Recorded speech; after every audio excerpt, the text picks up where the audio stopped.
Hello and welcome back, my beloved friends, to the RimWorld mining empire, where at the moment we have many of our subordinates smoothing the walls of our beautiful little mining base inside the hill to make the place much more beautiful and interesting, much more pleasing to the eye, if you will. But let us waste no more time observing these frivolous little things. Let us begin.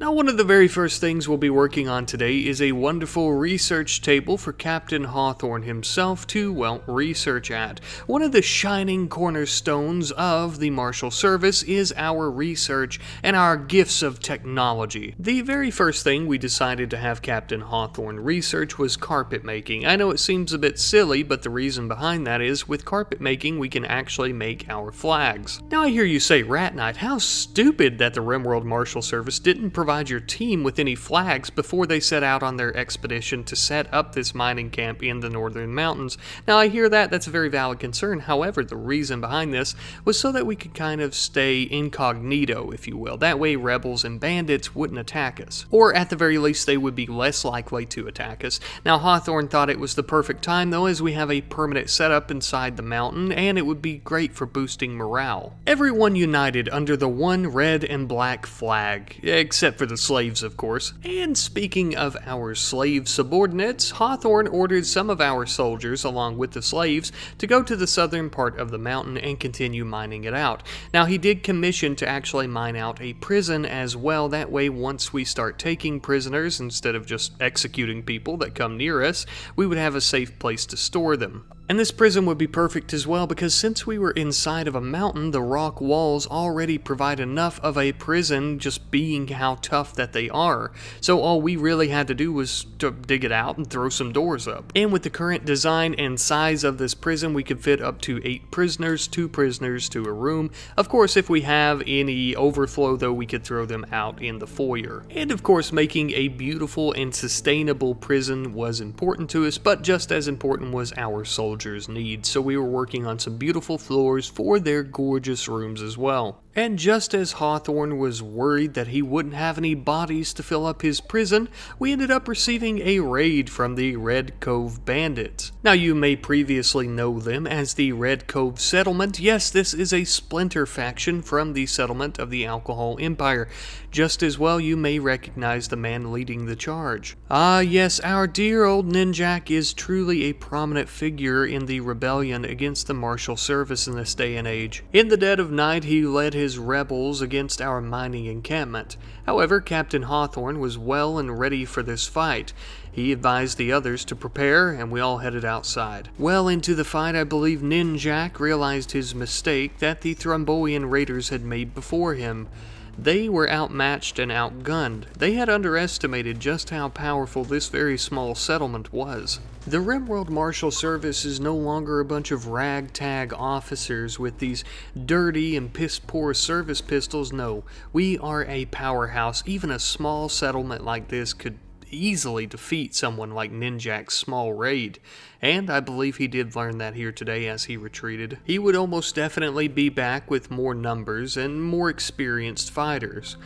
But this crime against the RimWorld Marshal Service could not go unpunished, and if we couldn't punish Ninjak directly, we would have to settle for the next best thing.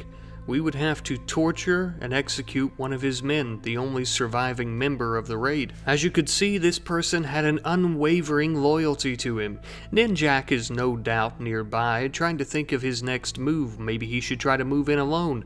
So if he doesn't see what we're doing to his soldier, he will almost definitely hear as the soldier cries out in agony, begging for help, begging to die.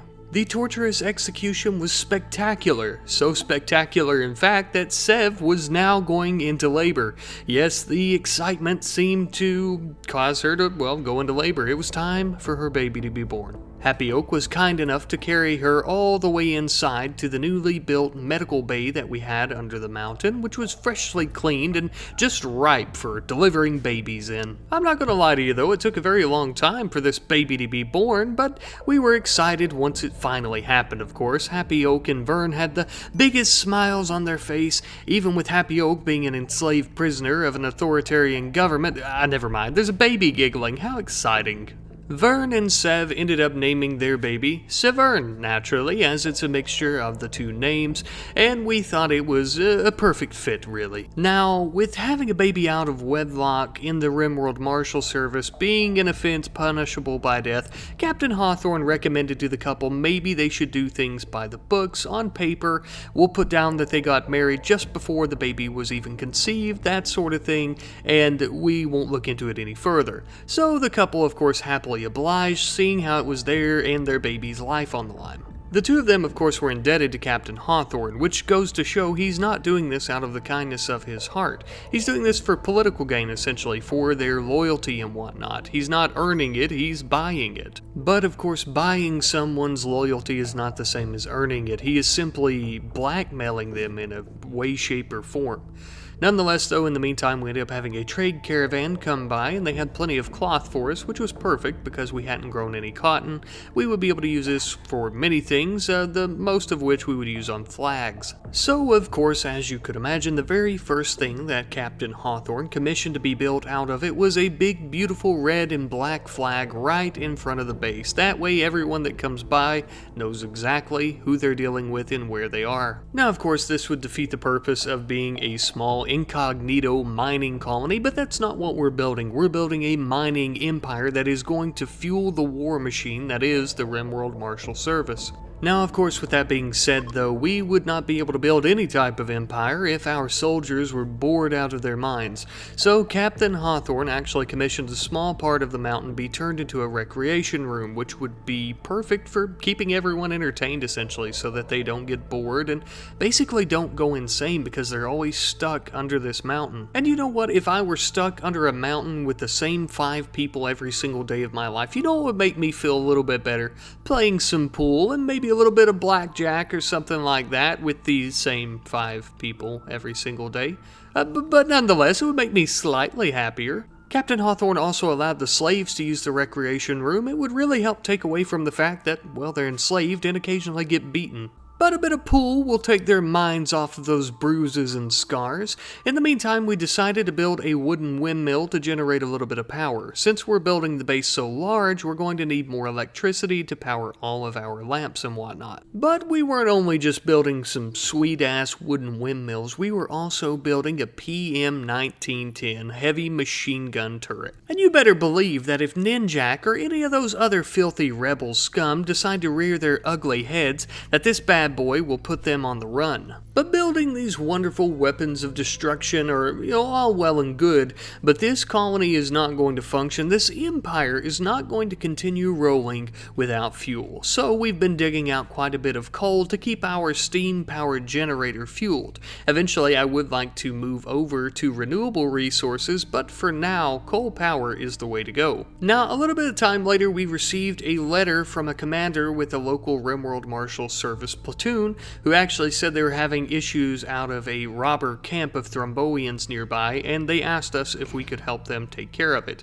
In exchange, they would actually send us a prisoner that they were attempting to recruit as payment, if you will. They would join us. And naturally, of course, eager to have more hands on deck, Captain Hawthorne accepted, and we sent out 4 people to begin attacking the robbers. Captain Hawthorne himself was actually among those who went out on the raid. Now, not only were we eager to accept this because the commander told us what to do as they were the commander and outranked Captain Hawthorne, but we were also hoping to get some good favor with the traders in the area. Maybe they would reward us with something or even be willing to discount prices. Now this journey was long and treacherous and extremely, extremely cold, with the frozen ground and the snowy, icy walk all the way to the bandit camp. Our newest recruit, Burrell, was actually experiencing hypothermia.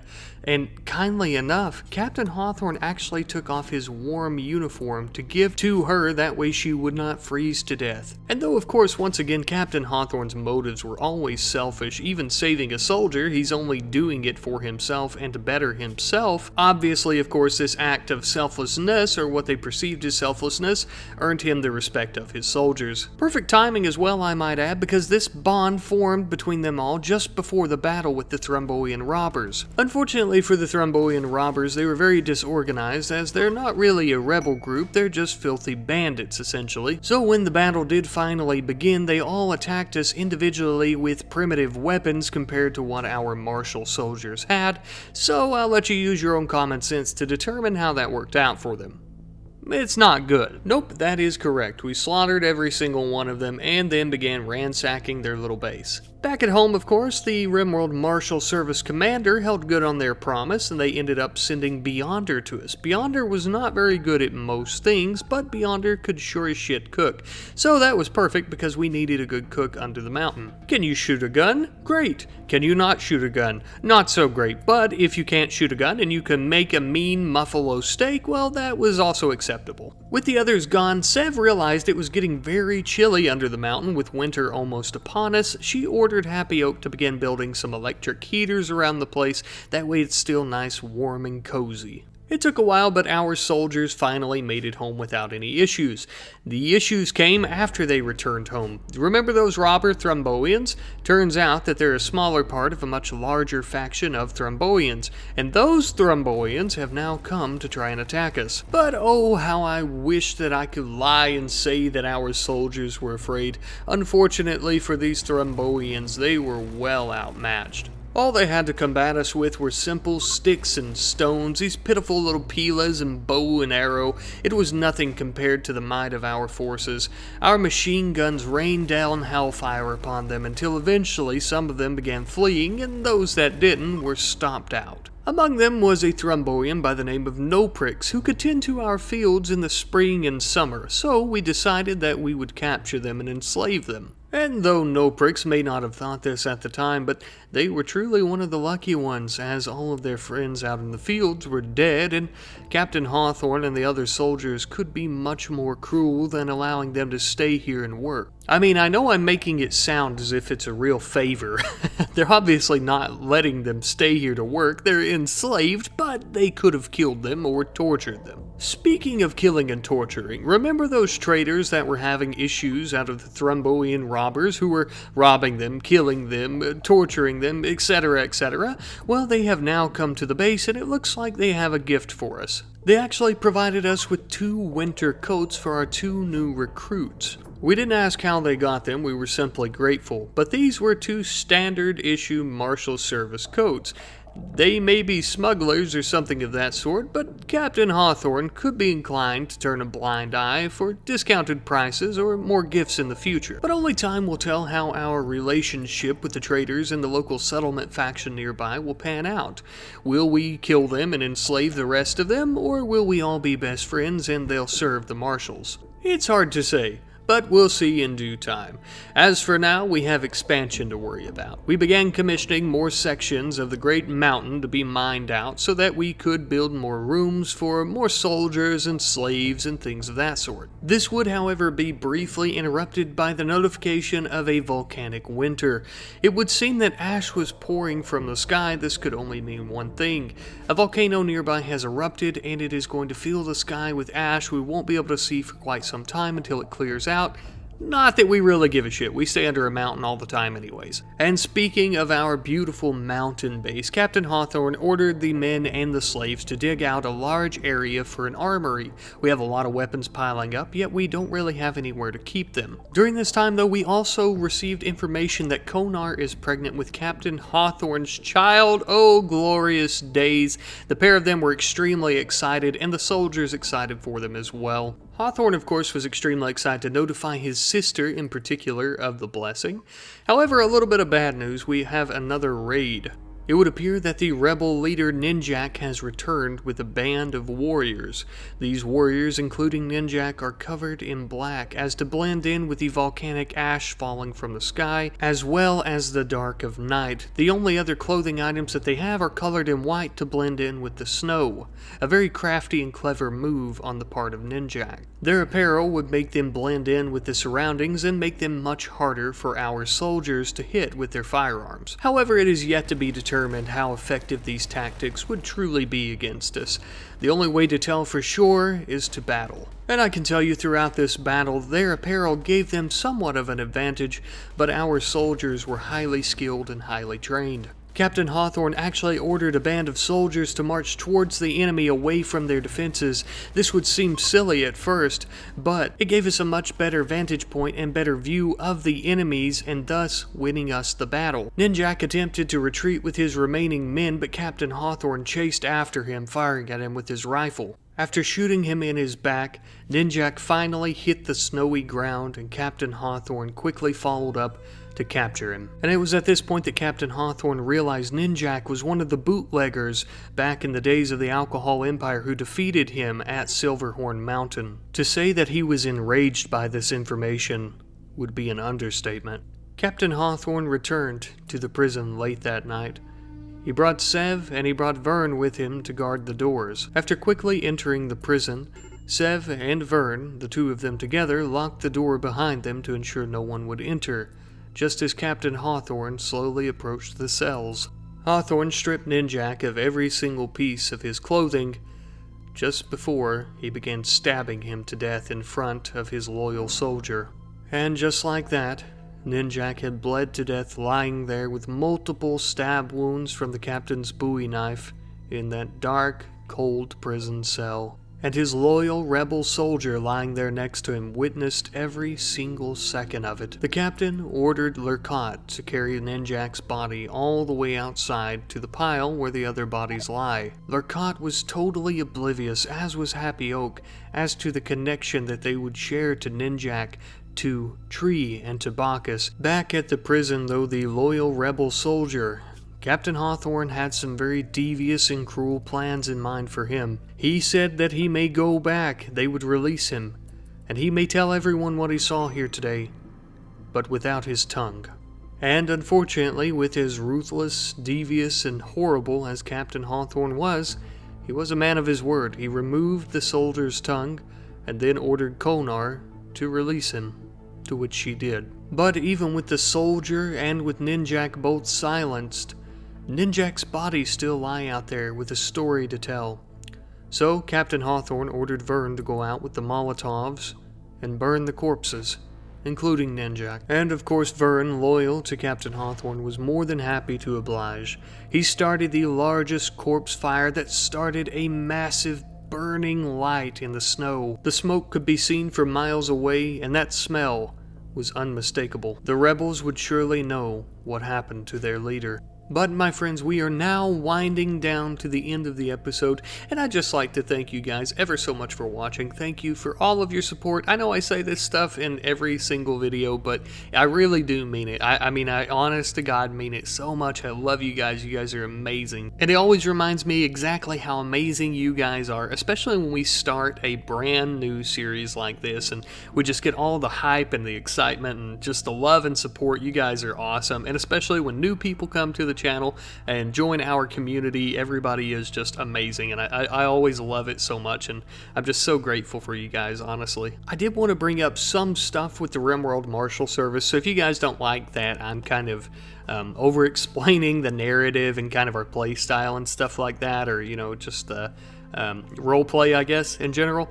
You guys might not want to listen to this part, you know, I just, we received some comments and stuff, and everybody's talking about in the last video about, like, not a lot, but I wanted to mention it because I thought it was important to the narrative, but kind of like how Captain Hawthorne is okay with babies out of wedlock and becoming lovers, even though it's not allowed and things like that, right? So the reason we're doing that, I just kind of wanted to explain, I hope you guys understand that it is from a narrative point of view, right? To show that the RimWorld Marshal Service and even their leaders as commanders and captains and etc., right? They are all hypocritical, right? They enforce these laws even if they themselves are not willing to abide by them and, things like that. I honestly think having a narrative like that where they're hypocrites and things like that kind of helps show that the leaders of the RimWorld Marshal Service don't exactly believe in what they're preaching per se. It's for power, it's for money, it's for status, right? So Captain Hawthorne allows things like that because he himself is willing to do things like that, and he's willing to cover it up for his soldiers because it keeps him in power and it keeps them loyal to him, thus giving him a higher standing for himself among his own men. Because we're up here in the northern mountains where there's not a lot of commanders and whatnot with the RimWorld Marshal Service, right? There's not a lot of presence. We are that light in the dark here in the northern mountains in terms of the RimWorld Marshal Service bases, right? And things like that. So I think it helps just show that he's only doing it for himself. It's very selfish motives. So I kind of wanted to explain that a little bit pretty quick here before we end the episode, just so you guys are kind of aware and whatnot. But I do have one question. How did Ninjak know that we were here in the northern mountains? Strange. Well, I suppose we'll never know.